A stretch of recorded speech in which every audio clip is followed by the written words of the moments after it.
चलिए स्टार्ट करते हैं आज की वीडियो। ये है पार्ट 6, ठीक है, पार्ट 6 जो कि होगा हिंदी का EMRS TGT साइंस के पेपर का। तो ये है आपका एक पूरा गद्यांश जो यहाँ पर दिया हुआ है। इसके आधार पर 141 से 143 तक के आपको क्वेश्चन करने हैं। आप यहाँ पर वीडियो पॉज कर लीजिए और इसको पूरे अच्छे से पढ़ लीजिए। अब मैं आपके साथ इसके आंसर डिस्कस करने जा रहा हूँ।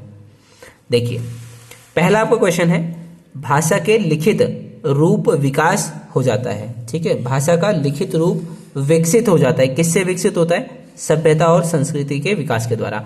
आंसर यही होगा, ऊपर से आप देख सकते हैं। चलते हैं अगले क्वेश्चन की ओर। अगले क्वेश्चन में हमसे पूछा है, भाषा का वास्तविक रूप क्या है इनमें से? तो मौखिक भाषा है। ठीक है, अगला क्वेश्चन है, निम्नलिखित से किसमें मौखिक भाषा का उपयोग नहीं होता है? इनमें से किसमें मौखिक भाषा का उपयोग नहीं होता है? गद्यांश के अनुसार इसका जवाब देना है। तो सही आंसर होगा हमारा ऑप्शन नंबर 3, लेखन। ठीक है, चलते हैं अगले क्वेश्चन की ओर। अगला क्वेश्चन है, निम्नलिखित में संधि नियमों की दृष्टि से अशुद्ध शब्द क्या है? संधि की नियम की दृष्टि से अशुद्ध शब्द आपको बताना है। तो इसमें आपका जो अशुद्ध होगा वो होगा अनधिकार। अनधिकार नहीं होता है, अनाधिकार होता है। यहाँ पे 9 पे आ की मात्रा का डंडा होता तो ये सही होता।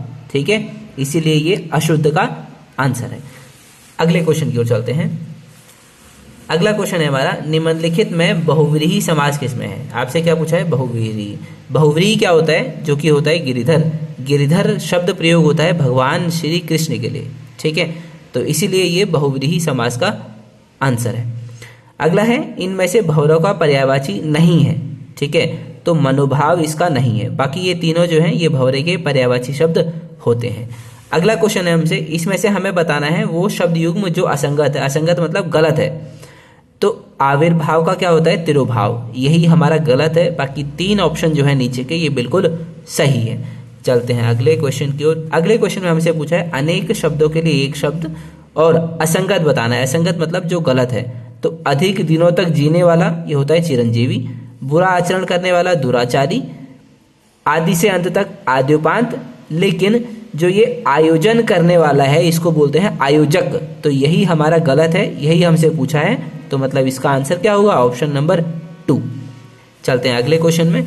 अगले क्वेश्चन में हमसे पूछा है, मात्राओं की दृष्टि से अशुद्ध शब्द बताना है। तो ये है सिंधुर्मी। यहाँ पे धौ पे छोटे ऊ की मात्रा आती है। ठीक है, चलते हैं अगले क्वेश्चन की ओर। अगले क्वेश्चन में आपसे पूछा हुआ है, अनेक शब्दों के लिए एक शब्द में जो ये युग्म है ये असंगत मतलब गलत आपको बताना है। तो आंखों के सामने जो होता है ना इसको बोलते हैं प्रत्यक्ष। जो आंखों के सामने होता है इसको बोलते हैं प्रत्यक्ष। और प्रत्यक्षदर्शी का मतलब होता है जिसने कोई चीज़ अपने आंखों के सामने देखी हो। देखने वाले को कहते हैं प्रत्यक्षदर्शी, लेकिन सामने लिखा है आंखों के सामने तो इसको बोलते हैं प्रत्यक्ष। जो आंखों के सामने होता है वो होता है प्रत्यक्ष। जो आंखों से दूर होता है उसको बोलते हैं परोक्ष। ठीक है, तो ऑप्शन 4 है। इन चारों ऑप्शन में से जो ज़्यादा क्लोज है या ज़्यादा सही है वो ऑप्शन नंबर 2 है। ठीक है, तो यही क्वेश्चन थे आपके हिंदी सेक्शन में पार्ट नंबर 6 में। अब मिलते हैं आपको नेक्स्ट वीडियो में कुछ नए प्रश्नों के साथ।